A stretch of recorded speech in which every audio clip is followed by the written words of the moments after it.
I, 37 male, have been married to my husband, 41 male, for 4 years.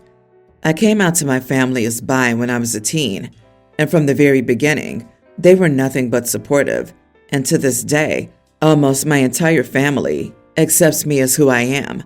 My niece, 20 female, is the only exception. She's my brother's 43 daughter, and despite her parents showing no prejudices against the LGBTQ+ community, she doesn't make a secret of her hate for me. I don't know where her beliefs stem from, but the day I first introduced my husband, then boyfriend, to her family, she's been very hostile towards us. She was a teen at the time. She refuses to speak to my husband, barely acknowledges us at family gatherings, and despite her father constantly chastising her, frequently uses slurs to refer to members of the LGBTQ+ community and calls same-gendering relationships disgusting. Due to a severe flooding, my brother and his family have been forced to evacuate their house. My husband and I have a guest room and a sofa bed in our living room, so when my brother asked us whether his family could stay at our place for a while, I told him that him, his wife, and their younger children, teen female, tween male, were very welcome to stay as long as they needed to, but that we weren't comfortable letting his oldest daughter stay with us. He seemed to have been expecting that answer and told me that he understood my reasons. When he broke the news to his daughter, she was furious, asking where else she was going to stay and that she had nowhere else to go. From what I know, my brother offered to help her pay for a cheap hotel, but she doesn't want to dip into her savings because she doesn't work and she's been living with my brother rent-free. Apparently, she's been staying with a friend for a few days now, and she's been telling her mother how awful it is there. My brother's still supporting my decision, but his wife has started trying to convince me to let her eldest daughter move in. She's been pushing me to get over her comments because my niece is still young and naive, and that she couldn't have known her actions would have had major consequences. She's advising me to be the bigger person and to not let my hard feelings for her daughter stop me from helping a family member, because that would be an idiot thing to do. Not the idiot. She's living with the consequences of her horribleness by having to stay somewhere she doesn't like because she couldn't keep her mouth shut about her disgusting views on your relationship. If I were you, I'd say that you're happy to let her stay as soon as she genuinely and honestly proves she no longer feels that way towards you and your husband. I would never let someone who disrespected me and my husband stay with us, family or not, unless they were literally about to be on the streets, which she isn't, and even then, it would be the very, very last option. Oh, what her mother meant was she didn't realize she would someday need the person she was dehumanizing. Tough. This is the find out stage. Don't deny her this important life lesson. The irony that if she had gone woke, she wouldn't have gone broke. LOL. She's been staying with a friend. No one needs to offer up free living just because a family member doesn't want to stay with said friend. Also, if it's awful there, she won't be happy staying with you either. She already rejected a paid-for hotel. On top of that, she's already judgmental as heck. You can expect that she'll make snide remarks, as she has in the past, about your lifestyle choices, then double down on how your place sucks because it's not her room. Who wants to deal with that? Let her be mad. She already acts like an entitled snob. Agreed. Next time she pulls out the "she's too young to know" line, tell her that natural consequences are how people learn. She's never going to stop unless she faces some forms of difficulty. It's also time for another big girl lesson in life, which is, you don't always get to hoard your savings. Savings are for emergencies, like not having somewhere to stay. She has the money and the ability. She's trying to guilt trip them into letting her keep her money safe. I, 30 male, have a wife, 30, and a daughter, pre-tween. I work in finance and my wife is a stay-at-home mom, as I earn sufficient for both of us. My wife is a great stay-at-home mom and takes great care of our house. I was lucky to buy a home, as I earn well in a medium cost of living city. I love my wife, but she finds it humorous to say that I'm incapable of doing household tasks. We had agreed that she would do them when we decided she'd stay home, but I do stuff occasionally when we're both home if she asks me to. Still, then if I say load the dishwasher for her, she'll claim I did it wrong just because I do it differently than she does. It still cleans well. The other day we were eating, and she told me about her day, how she went grocery shopping and optimized the cost by buying specific items at specific stores and accounting for the cost of traveling to each store. She made an offhanded remark that I would never be able to do that and said it in a "what would you ever do without me" kind of way. I replied back saying that, of course I could do it. I handle complex decisions and calculations at my work as I work in finance, and I have a master's degree. And what I do involves more intellect than household operations. Even though I acknowledged and appreciated what she does, I would be capable if the roles were reversed. She got angry and seemed to think I was calling her stupid when I wasn't, and then cried, and now I feel like an idiot. She said she was a very good student, and had she graduated, she would also be in my position. My wife and I met in college, but she was an international student studying physics and computer science, and she had issues with her loan from her home country. She couldn't afford to complete it. She only had 3 semesters left to go, and we got married then so she could stay. Initially, she wanted to complete it later after finding the funds, but she agreed to be a stay-at-home mom when I got a good job. And I appreciate that a lot, as we were able to have a kid early on, even while I was both completing my master's and working full-time. You are the idiot. Your wife is a very smart woman who probably prepared her whole life for a challenging technical career. And now, for better or worse, she's a stay-at-home mom with no degree or a paying job. It's clear that you're proud of your intellectual capabilities and the complex tasks you tackle at work. It's part of your identity and your ego. Your wife has none of that, even though that's what she wanted. What little source of pride she has, her household task, her own spouse diminishes and minimizes. How would that make you feel if you were in her shoes? Can you support your wife to finish her degree? Yeah, if OP makes so much money now, let's see him pay for his wife to go back to school and finish her degree. Sadly, this type of situation isn't all that rare. It's the story of many women. As a stay-at-home mom, as much as I appreciate and love my husband, I wonder what my life would be like had I stayed in school and done the things I initially set out to do. OP, your wife gave up everything in order to raise your child. This includes making your master's degree and your career possible. You literally would have neither of those things if she hadn't sacrificed everything she wanted for herself to make your life possible.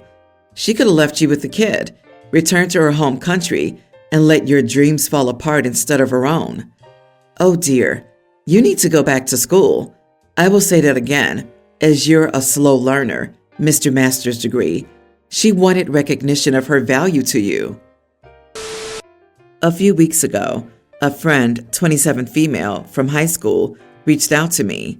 She wanted to stay at my house while in town for a concert. I honestly hadn't thought about this person in a while. We used to be friends, but went to different colleges and just didn't really keep in touch. I was surprised, but said okay. She said they were in town for a concert. In the lead up, she never mentioned a dog. When she showed up, she had a dog. Now, I'm not a dog person at all and don't own any pets. They aren't my jam. I told her that she couldn't stay with me, as I don't allow animals in my house. Well, she dropped the service dog info on me and told me she didn't have anywhere else to go. I don't care what it's for. It's not staying in my house. I was just kind of stunned at everything going on. I told her, I don't want dog hair in my house and generally don't want it around. I told her I was doing you a favor, but now you're pushing it. She starts arguing with me that the dog isn't a pet. I told her I don't care. I don't want it in my house. I closed the door. She bangs on my door and calls me an idiot. After a few minutes, she left. She puts me on blast on social media, and now I'm getting feedback on how I'm an idiot from people online. I thought it was rude as heck to show up with a dog, even a service dog. Not the idiot. First off, fake service dogs are so rampant that I have to seriously question if it actually is one. Secondly, although public facilities need to accommodate service dogs, your home's not a public facility. You were doing her a favor. She was acting shady by not telling you about the dog in advance and was hoping that when you were put on the spot, you'd just cave. Even in the unlikely event it was a real service dog, it's still a dog, will dirty up your house, get fur everywhere, and use your yard. Respond to her post that it's rude to call someone after X years to ask for a place to stay during a concert, but not mention that you have a dog. You can't just show up on someone's doorstep with animals and expect everything to be okay. You don't know what their health situation is. You could be allergic to dogs. Then what? Info. Was this a festival or outdoor concert? Was she going to bring a dog into a mosh pit? I'm guessing she was leaving it with you. She knew exactly what she was doing when she didn't tell you about her dog.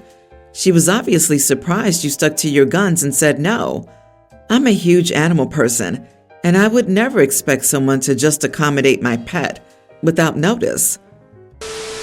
I have a son with a man named Michael. Michael has 2 other children with a woman named Kathleen.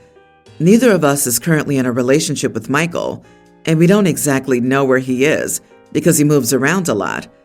Kathleen and I, as well as Michael's parents, do keep in touch for the kids' sake. Every month, Michael sends me money through his friend. Given Michael's disdain for her and her financial difficulties, I assumed that he's not sending her any money. I didn't want to seem like I was bragging or anything, so I never brought up the money that Michael was sending me. Apparently, she always assumed I had a high-paying job and only recently found out from Michael's parents that that was not true, and it came to light that Michael was sending me money. So now she wants me to give her half the money Michael's sending me. She even suggested she was being generous since she really should get 2/3 since she has 2 kids with Michael, and I only have 1. The thing is, giving away half the money would really be a big financial blow to me and my son. It would mean a drastic change in our lifestyle, and we would have to move. I also wouldn't be able to put aside any more money for emergencies or for his future education. So far, I only have a small amount saved, but by the time he's 18, it should be a good amount to get him started. I do realize this is unfair to Kathleen and her kids, but as my son's mother, I do feel like it's my job to put him first and set him up for the best future I can. Ultimately, we can all agree that Michael's the main idiot here, but I wonder if I am too. I can live with it if I'm being an idiot too, but maybe knowing how much I am will help me with how I further interact with Kathleen. Edit. I do have a child support order. So does Kathleen. Kathleen hasn't been able to enforce hers because Michael gets paid under the table and doesn't have a bank account. The money he gives me is the child support, but not through official channels. Not the idiot. This has nothing to do with you and is 100% a matter between her and the guy she has 2 kids with. If she does go to court, it would be against him, not you. Technically, you have no reason to even communicate with her. However, you are getting money through the guy's friend, so that's not exactly reliable.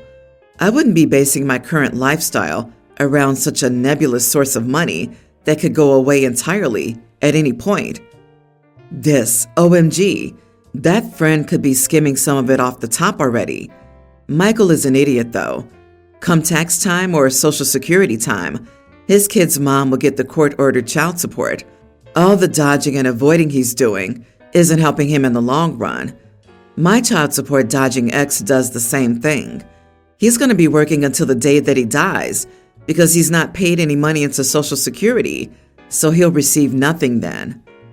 OP, what happens if you did share your child support money with her and she manages to get Michael to pay hers later? Whether he does it willingly or is made to by the court, is she going to pay you back for any money you gave her? It is unfair to her and her kids if what you've been told is correct, but she has no right to ask you to share your money. She needs to get her child support order enforced, and she'd be asking Michael's parents and friends to help her get him to pay child support, or asking his parents for money since they're her kids' grandparents. What if he's already paying Kathleen, but she's lying about it to get some of OP's money too? There are just so many what ifs and only one answer: for her to go through the court and let them sort it out. Sharing child support between different baby mamas isn't a thing. Her situation is with Michael, and OP has nothing to do with it. Don't give in to scammers and bullies. My sister and I grew up in poverty, were homeless as kids, and never were taught how to manage money or make it last. When we were adults and got jobs and moved in together, I made minimum wage while she made decent money. I would also watch her cat for her when she was at work, working fly in, fly out. One day we got into an argument because I got accepted for a well-paying job that unfortunately meant I would also not be home for a couple of days at a time. She lost it and said if I couldn't take care of her cat, then I had to leave or pay all the rent so she could hire a cat sitter. She then threatened me with violence and getting rid of all my belongings if I didn't go immediately. So I was made homeless in the middle of winter. Luckily, I was able to crash on my friend's couch until I saved up for a new place. A couple of months later, my sister and I talked and she apologized. I accepted the apology, but our relationship hasn't been the same. Now it's been about 3 years since then. My sister called and said that she had missed a lot of work due to this or that and needed help with money for rent. I paid her rent because even though she made me homeless, I don't want to see her go through that. Now a month later, she called again and is asking for more money and is promising to eventually pay it back. I honestly have little trust that she will because she never learned to manage money. I told her that the position she put me in sucks because she literally made me homeless and didn't care about my financial struggle at all when I had nothing. She said she didn't know what to say because I was right, and it was crappy of her. I feel bad because I hate hurting people, and I know how bad the price of living is right now. So am I the idiot for not helping my sister financially? Not the idiot. You've already helped her, which is more than she ever did for you. And if you keep helping her, she could end up taking advantage. Personally, I would think about helping her with finances and see if she could afford to pay you back if you lend it. Make sure you get any agreement about money in writing to cover yourself if it does go sour. She picked a cat over you. I think you really need to let that sink in. It doesn't matter that she said, "I'm sorry." That means nothing without action behind it. And from this story, it doesn't sound like she's put any actual actions to how sorry she truly is. You've already done enough and have supported her way more than she did you. You shouldn't feel bad about not paying for her rent because she literally did not care if you were homeless. So why should you? I would say tell her to seek some mental help, but you can't support her financially. OP, wake up. She's not going to pay back what she owes you, and it sounds like if you keep bailing her out, she's going to keep asking for more. Info. Why does your sister's cat need constant attention and care? Cats are pretty self-sufficient. Just throw down some food, water, and a clean litter box, and they'll be okay for a couple of days. I think there was another reason for kicking you out.